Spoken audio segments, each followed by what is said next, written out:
You want to buy some death sticks? You don't want to sell me death sticks. I don't want to sell you death sticks. You want to go home and rethink your life. I want to go home and rethink my life.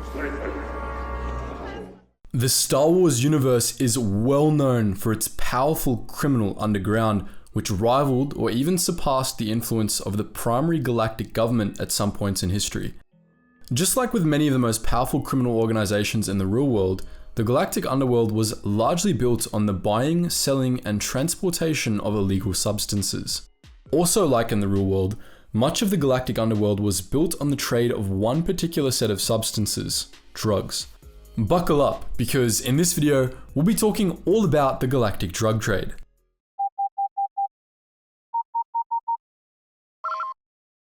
Attention, Sergeant on deck! Substances were somewhat tricky to regulate in the Star Wars universe, and not just for the obvious reasons. Simply put, members of different species had wildly different reactions to different substances. For example, while salt was just a simple condiment for humans, it was poisonous to Gotals and highly addictive to the Arcona.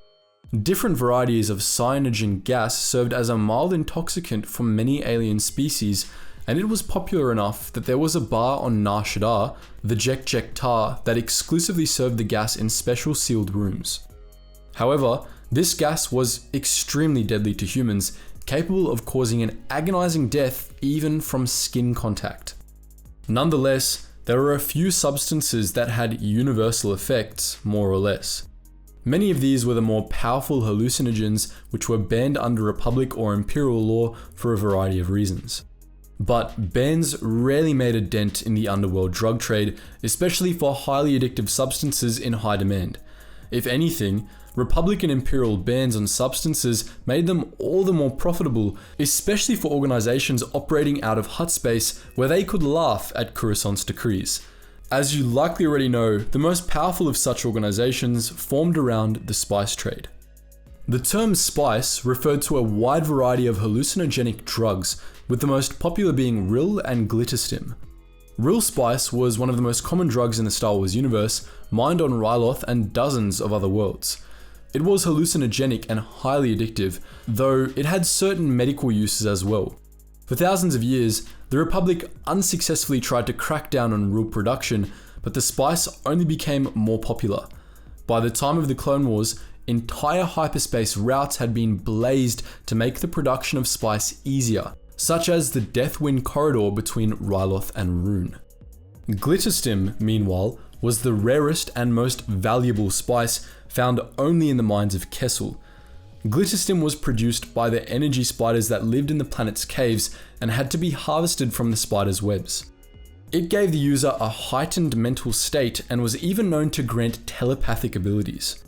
Like Rill, it was highly addictive, which led to it being tightly regulated, though governments usually tried less to suppress it and more to secure it, seeking the telepathic powers it granted for state projects.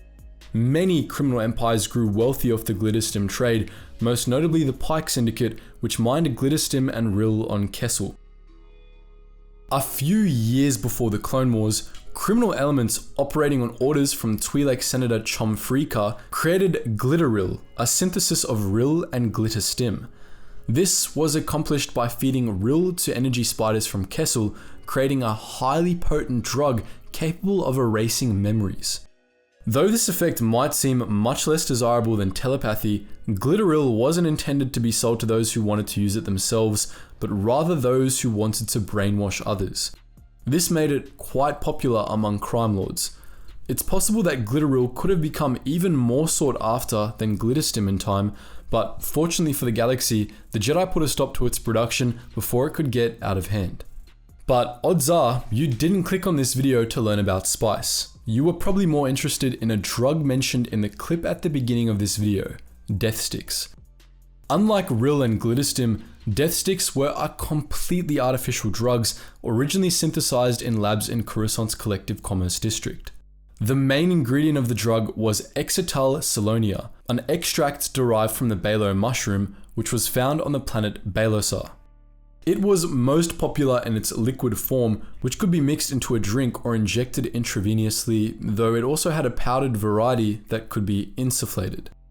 The effects of the drug were simple, but sinister. Death sticks gave the user a short burst of euphoria, during which their reality seemed, literally, brighter and more colourful. This effect came at the cost of part of the user's lifespan, however. With each death stick taken, the shorter the user would live. This effect was likely due to permanent neural damage caused by the drug and was irreversible. Despite this horrific side effect, death sticks were extremely popular since they were, as you might expect, highly addictive. The combination of the drug's adverse effects and its addictive nature meant that an addiction to death sticks could very quickly become lethal, killing healthy adolescents in a matter of years or even months. Don't do death sticks, kids. If the spice trade dominated the Outer Rim, the sale of death sticks haunted the core. In particular, the underworld of Coruscant, where death sticks had first been invented, was constantly plagued by slithemongers selling the drug. Coruscanti officials estimated that millions of younglings across the planet were hooked on death sticks, not to mention millions more adults.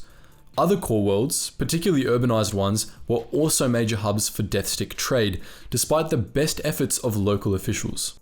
Death sticks were a particularly serious problem on the core world Balasar, the planet home to the mushrooms the drug was synthesized from.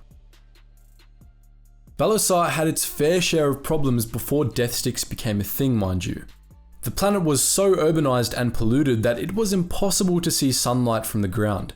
The planet's natives had millennia of corrupt governments and unregulated industrial activity to thank for this. Most of the natives were badly impoverished, forced to toil away in unsafe factories just to survive. Things only got worse for the native Balasars when the planet's industries failed and the economy all but collapsed, forcing the government to turn to a new source of income, death sticks. In defiance of Republic regulations, the government of Balasar quietly converted many of its factories into drug labs, churning out vast quantities of the hallucinogens to ship all over the galaxy. It did so even as many of Balasar's natives became hooked on the drugs themselves, as it was the only thing that could brighten up their miserable lives. Off-world, many Balasars became slithemongers, including one you may know. Elan Sleesbagano, formerly known as Elan Sel-Sabagno, was a Balasar.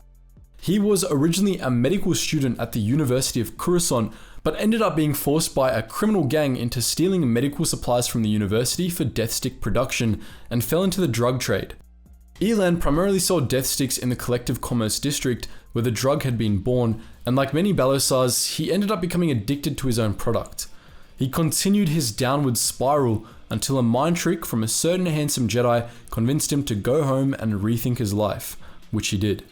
He ended up kicking the death stick addiction, and by the end of the Clone Wars, he had broken free of the criminal underworld altogether. By the time of Order 66, he had taken to wandering Coruscant, handing out pamphlets warning of the dangers of drug addiction. There were other addictive substances in the galaxy, of course, though none as notable as spice or death sticks. Thysol bark, which came from a type of tree on Harun Kal, was a hallucinogen similar to spice, which ranged in potency from being equivalent to an alcoholic beverage to being capable of permanently altering brain chemistry. Dream dust was a hallucinogen often sold alongside death sticks, while banthazolate was the most powerful psychedelic hallucinogen on the market. Many other drugs were exclusively local phenomena, unknown and unregulated by the galactic powers that be. So, that's our look at drugs in the Star Wars universe. But what do you think? Do you want to buy some death sticks? Or do you want to go home and rethink your life? Feel free to post your thoughts in the comments section below. And as always, guys, thank you so much for watching, and I hope to see you in the next video.